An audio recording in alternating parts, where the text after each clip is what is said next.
আশা করি তোমরা সবাই ভালো আছো। আজকের আমাদের আলোচনার বিষয় হলো আজকে আমরা অর্থনীতির প্রথম পত্র কিছু টিক সলভ করব। সো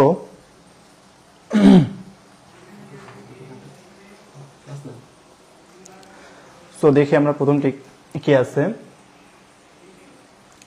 আজকের আমাদের যে ক্লাস সেখানে আমরা 20 মিনিটে কতগুলো কোশ্চেন সলভ করা যায় সেগুলো আমরা দেখবো আজকে। ওকে, সো দেখি। সো আমাদের টাইম স্টার্ট হচ্ছে এখন। আমরা এখন থেকে ঠিক 20 মিনিট ক্লাস নিব। এই 20 মিনিটে দেখা যাক যে কয়টি টিক হয়ে যায়। সো আমাদের টাইম স্টার্ট হয়ে গেছে। আমাদের প্রথম কোশ্চেন হলো যে গুণগত ঋণ নিয়ন্ত্রণ হাতিয়ার। আসলে ঋণ নিয়ন্ত্রণ করতে গেলে দুইটা জিনিস লাগে, একটা হচ্ছে গুণগত আর একটা হচ্ছে পরিমাণগত।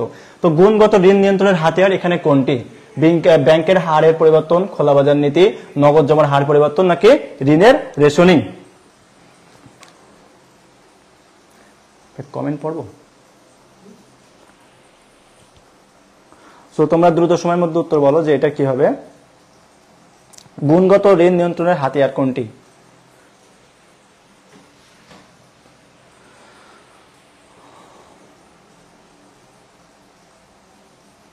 সো দেখি আমাদের উত্তর কি হবে। আসলে বাকি যে তিনটা আছে একটা বাদে, সেটা হচ্ছে ঋণের রেশনিং। ওকে, তো ঋণের রেশনিং বাদে বাকি যে তিনটা আছে এগুলো হচ্ছে পরিমাণগত। ওকে, এই তিনটা হলো পরিমাণগত। শুধুমাত্র ঋণের রেশনিং যেটা আছে এটা হচ্ছে গুণগত ঋণ নিয়ন্ত্রণের হাতিয়ার। তো তারপরে ঠিক আমরা চলে যাই। কি বলছে যে ব্যাংকে অর্থ জমা রাখার মাধ্যমে কি সৃষ্টি হয়? যখন আমরা ব্যাংকে অর্থ জমা রাখি, এই অর্থ জমা রাখার মাধ্যমে আসলে কি সৃষ্টি হয়? প্রথমটা হলো প্রকৃত আমানত, সৃষ্ট আমানত, পরোক্ষ আমানত, নাকি বিহিত মুদ্রা? সো আমাদের উত্তর কোনটা হবে?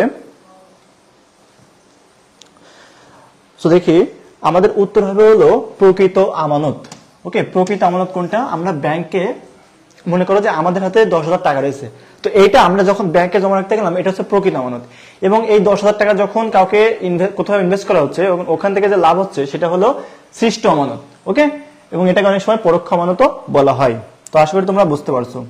তারপর দেখি কি বলছে যে চাহিদা হ্রাস বৃদ্ধি ঘটে কখন? চাহিদা সাধারণত হ্রাস এবং বৃদ্ধি ঘটে। আচ্ছা, কমেন্ট পড়ি একটা। মাহফুজুর ও বলছে আসসালামু আলাইকুম ভাইয়া। ওয়ালাইকুম আসসালাম। তুমি তোমার ফ্রেন্ডদেরকে দ্রুত মেনশন করো। আমাদের ক্লাসটা মাত্র 20 মিনিটের একটা ক্লাস, এবং এই 20 মিনিটে আমরা দেখবো যে আমরা কয়টি টিক সলভ করতে পারি, এবং এর মাধ্যমে তোমরা তোমাদের ছোট ছোট জায়গা থেকে ছোট ছোট যে ফলগুলো আছে ওখান থেকে দ্রুত সময়ের মধ্যে বের হতে পারবে আশা করছি। সো দ্বিতীয় কোশ্চেনে কি বলছে যে তৃতীয় কোশ্চেন, চাহিদার হ্রাস বৃদ্ধি ঘটবে কখন? কখন চাহিদার পরিবর্তন হয়? তোমরা যারা ইকোনমিক্স এর উপর আসছো বা অন্য যারাও আছে, চাইলে এগুলো খুব দ্রুত সময়ের মধ্যে কমেন্ট করতে পারো, যাতে করে ক্লাসটা আমাদের দ্রুত সময়ের মধ্যে শেষ হয়। ওকে, তো বিবি মরিয়ম ও বলছে যে আসসালামু আলাইকুম ভাইয়া। ওয়ালাইকুম আসসালাম।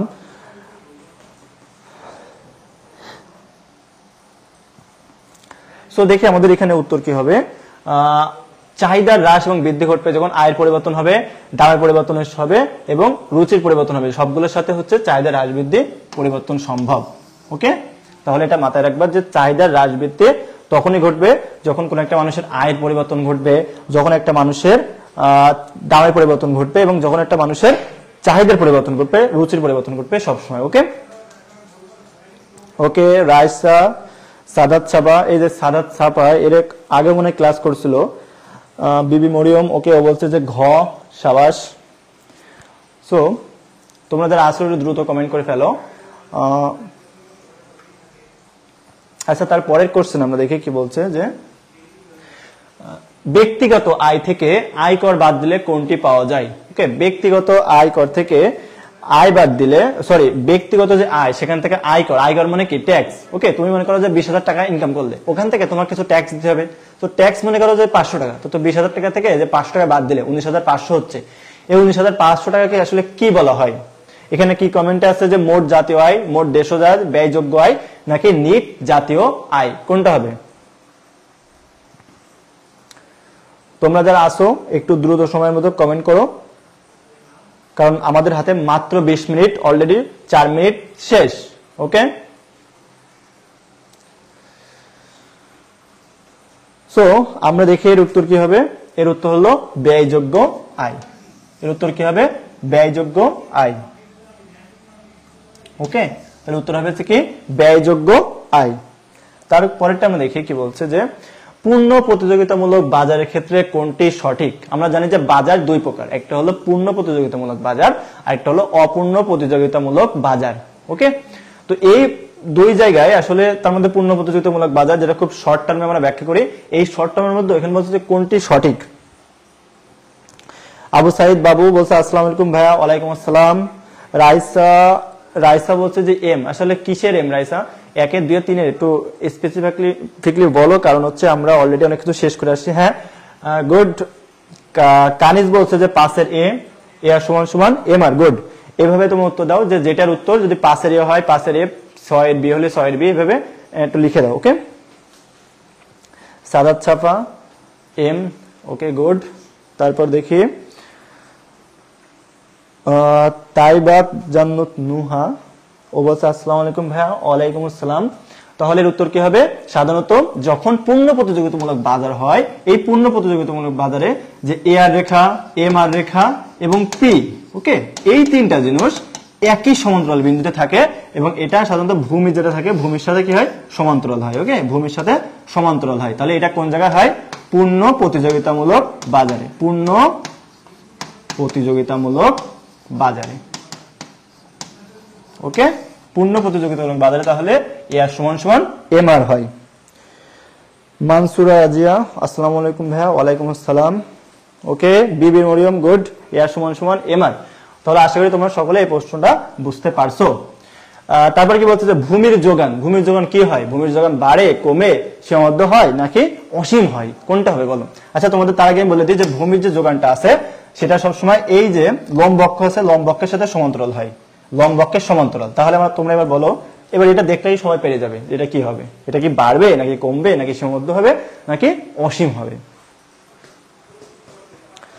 রাইসা পাশের পাঁচ তো হয়ে গেছে, 6 নম্বরটা তোমরা একটু দ্রুত বলো কি হবে। সারাত সাহেব বলছে যে এল কমে, ভূমির যোগান কমে, কি বলছে? মানসুরা পাশের, আরে 5 তো হয়ে গেছে, 6টা বলো। 6 হচ্ছে রওশনারা বলছে 6 এল কমে। আচ্ছা দেখি, তারপর হচ্ছে অর্থনীতির কোন পত্র ভাই এটা? আচ্ছা, এটা হচ্ছে অর্থনীতির প্রথম পত্র, এটা অর্থনীতির প্রথম পত্র। ওকে, 6 কে বাড়ে। তারপর দেখি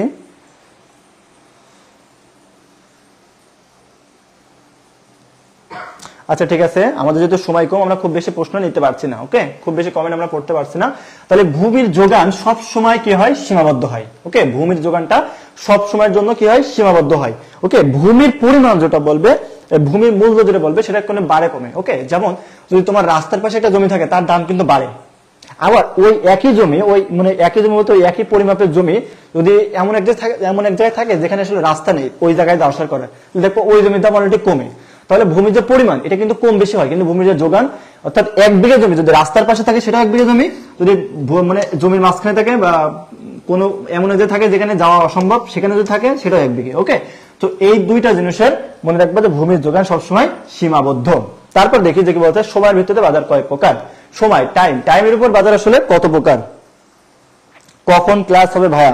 আচ্ছা তোমাদের বলি, আমাদের ক্লাসটা হবে হচ্ছে, ক্লাসটা অলরেডি হচ্ছে, যারা এসএসসি 25 আছে তাদের জন্য আমাদের একটা মানে গ্রুপ আছে, প্রাইভেট গ্রুপ, ওখানে মাত্র 199 টাকায় তোমরা জয়েন করতে পারবে।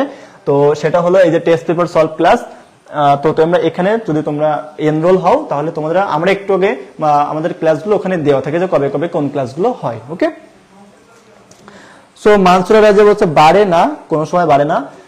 তাহলে কি সময়ের ভিত্তিতে বাজার হলো 2 প্রকার, 3 প্রকার, 4 প্রকার নাকি 5 প্রকার? 7 এম, একজন বলছে যে 4 প্রকার। ওকে, নিহারিকা, খুব সুন্দর একটা নাম। Mukit Hasan, wow, 7 M. তাহলে ঠিক আছে, আর নিচ্ছি না, 7 হচ্ছে এম। সেগুলো কি? প্রথম হচ্ছে অতি স্বল্পকালীন, অতি স্বল্পকালীন, তারপর হচ্ছে স্বল্পকালীন, তারপর হচ্ছে দীর্ঘকালীন, তারপর হচ্ছে অতি দীর্ঘকালীন। ওকে, এই 4টে বাজার সাধারণত দেখা দেয়। তারপর কি বলছে যে প্রবাসী বাংলাদেশের আয় নিচের কোনটিতে অন্তর্ভুক্ত হয়? প্রবাসী বলতে যারা সাধারণত বিদেশ থাকে, তো বিদেশিরা যে টাকাগুলো আমাদের পাঠায়, এই টাকাগুলো আসলে কিসের মধ্যে যুক্ত হয়? জিডিপিতে, জিএনপিতে, নাকি হচ্ছে সিসিএ তে অর্থাৎ ক্যাপিটাল কনজাম্পশন অ্যালায়েন্স, নাকি এনডিপিতে, নেট ডোমেস্টিক প্রোডাক্ট, কোনটাতে যুক্ত হয়? এটা খুব মজার একটা পোস্ট করছেন এবং এটা বেশিরভাগ সময় আমরা ভুল করি। ওকে, 4 প্রকার সাদাত চাবা, 8 এন। ওকে নিহারিকা, ওকে নিহা, 8 এন, গুড। তোমরা তো দ্রুত বলো, আমাদের সময় যেহেতু একেবারে কম, তাহলে আমরা নিচ্ছি না। এটা হচ্ছে 8 এন, জিএনপি। জিএনপি হলো গ্রোস ন্যাশনাল প্রোডাক্ট, অর্থাৎ জাতীয় যে আয়টা আছে ওখানে যোগ হয়, কিন্তু ডোমেস্টিক যেটা আছে সেটা হলো এই যে জিডিপি, এটা এখানে কিন্তু প্রবাসী আয়দের যোগ হয় না। কেইনসের মতে নগদ মুদ্রা হাতে রাখার উদ্দেশ্য কি? মানুষ কেন নগদ যে মুদ্রা, মনে করো তোমার কাছে 10,000 টাকা আছে, এটা তোমার কাছে থাকা এক জিনিস, আর বিকাশে 10,000 টাকা এক জিনিস, ব্যাংকে থাকা এক জিনিস, কিন্তু এই মানুষ নিজের কাছে কেন রাখে? কেইনস তার 3টা কথা বলছে যে এই 3টা কারণে আসলে মানুষ তার কাছে টাকা রাখতে চায়। ওকে খালিদ বিন ওয়ালিদ, 7 এন, রাইসা ইসলাম এন, বিবি মরিয়ম এন, মুকিত, ওয়াও, সবারই প্রায় হয়েছে, ভেরি গুড। তারপর বলো যে এটা কি হবে যে কেইনসের মতে নগদ মুদ্রা মানুষ কেন হাতে রাখতে চায়? আচ্ছা, সময় আমাদের খুবই অল্প, আমরা খুব দ্রুত সময়ের মধ্যে শেষ করব। ওকে, সো কেইনসের মতে নগদ মুদ্রা হাতে রাখার কারণ হলো প্রথমে লেনদেন করতে চায়, ঠিক আছে, সতর্কমূলক, এবং 3 নম্বর হচ্ছে ফটকা। তাহলে উত্তর হবে হচ্ছে 3টাই। এখন প্রশ্ন হলো কে না, কে না, 3টাই হবে। এখন এই ফটকাটা কি? ফটকা হলো, মনে করো তুমি কম টাকা দিয়ে কোনো কিছু কিনে বেশি টাকা দিয়ে কোনো কিছু বিক্রি করে দাও, বেশি টাকা দিয়ে বিক্রি করে দাও, বুঝতে পারছো? তো এই যে কম টাকার জন্য কিনতে হলে তোমাকে তোমার হাতে টাকা থাকা লাগবে, এটাকে বলে ফটকা কারবারি। ওকে, এটার বিস্তর অনেক বেশি, আমরা যারা পেইড ব্যাচে এটা খুব সুন্দরভাবে ব্যাখ্যা করছি। সো তোমরা যারা পেইড ব্যাচে আসছো আশা করি এটা বুঝতে পারছো, এবং যারা নেই তারা আশা করি খুব বুঝতে পারছো। তারপর কি বলছে যে মুষ্টিমেয় বিক্রেতার বাজার নিশ্চয় কোনটি? বিক্রেতা। ওকে, বিক্রেতা বলতে আসলে বোঝায় যে পলি। ওকে, তো পলি যদি হয় তো এখানে উত্তর দিয়ে দিচ্ছি, বলাই যাচ্ছে যে মুষ্টিমেয় কয়েকজনের বাজার, অর্থাৎ সেটা 2 জনের বেশি হবে অথবা 10 জনের কম হতে পারে। এই যে বাজার, এই বাজারটা আসলে কোন ধরনের বাজার? ওকে মানসুর, রাজিয়া, রাইসা, আঞ্জু, আজমেরি, আফরিন, ইলমান, 9 এন, সবাই তোমাদের সবাইটা ঠিক আছে, N. Okay very good. So তারপর আমরা দেখি যে কি বলছে যে মুষ্টিমেয় বিক্রেতার বাজার, এটা হচ্ছে অলিগোপলি। অলিগোপলি। ওকে, অর্থাৎ এই বাজারে যে বিক্রেতা হবে তার সংখ্যা 2 জনের বেশি হবে, কারণ 2 জন যদি হয় সেটা হচ্ছে ডুওপলি, 1 জন যদি হয় সেটা হচ্ছে মনোপসনি। ওকে, তো আর 10 জনের কম হবে, এই বাজারটাকে বলি আমরা অলিগোপলি। আচ্ছা, আমরা তোমাদের যে কথা বলছিলাম যে একজন বলছিল যে ভাইয়া এই ক্লাসগুলো কোথায় হয়? এই ক্লাসগুলো এখানে হয়, যেখানে আমাদের টেস্ট পেপার সলভ রয়েছে। এই টেস্ট পেপার সলভ যে মানবিকের যে বিষয়টা আছে, এই মানবিকের বিষয় তোমাদের আমি ইকোনমিক্স এবং ভূগোলের ক্লাসগুলো নিচ্ছি। তো তোমরা মাত্র 199 টাকায় যুক্ত হতে পারো, খুব দ্রুত এই টাকার এই অ্যামাউন্টটা হতে বাড়বে। তো তোমরা খুব দ্রুত সময়ের মধ্যে আশা করছি কোর্সটা কিনবে এবং আমাদের সাথে ক্লাসে জয়েন হবে।